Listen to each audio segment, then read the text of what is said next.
Is this really the end? I don't think so. For decades, the human race has tried to figure out when.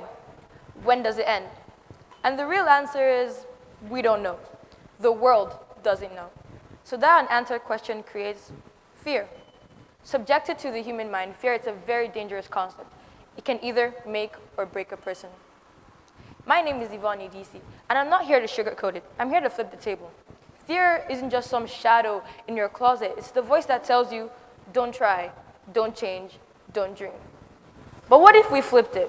What if fear was just a challenge waiting to rise? Imagine this, a doomsday clock. Imagine a giant clock in the heart of New York City, now counting down minutes, seconds, but counting down to humanity's potential doom. Sounds like something straight out of a sci-fi movie, right? It's called the Doomsday Clock. It was created by Gayn Gollin, Cayden Payton, Andrew Carpenter, and Adrian Boyd. Their goal? To warn the world that we're on the verge of something terrifying, whether from natural disasters to man-made threats. Right now, it counts 3 years to its detonation. And do you know the crazy part? It's not even a real clock. It's a symbol, a sign from some of the smartest people on the planet, telling us we're on the verge of something terrifying. As a 16-year-old girl in this current generation, the whole idea of a doomsday clock sounds scary. People tell us we are the future and have the power to change the world. But how are we supposed to do that when the world feels like it's on the verge of collapsing? How are we meant to stay hopeful when scientists, the people with all the answers, are literally saying, time's almost up? It's overwhelming. The climate is changing faster than we can keep up with. The ozone layer is depleting at alarming rates.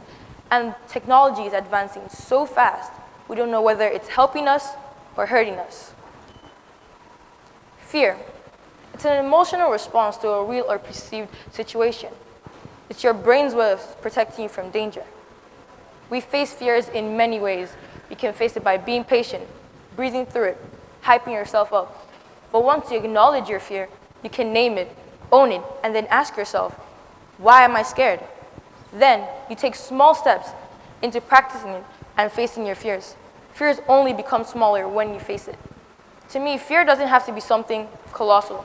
It could be something small and insignificant, like the dark or spiders. To me, the doomsday clock scares me. Why? Let me paint you a picture. If the doomsday clock was meant to go off when it does, 3 years from now, I'd be about 20 years old. Meaning, I'd never live my life out of school. I'd never visit the Empire State Building, and I'd never have a family of my own. That scares me.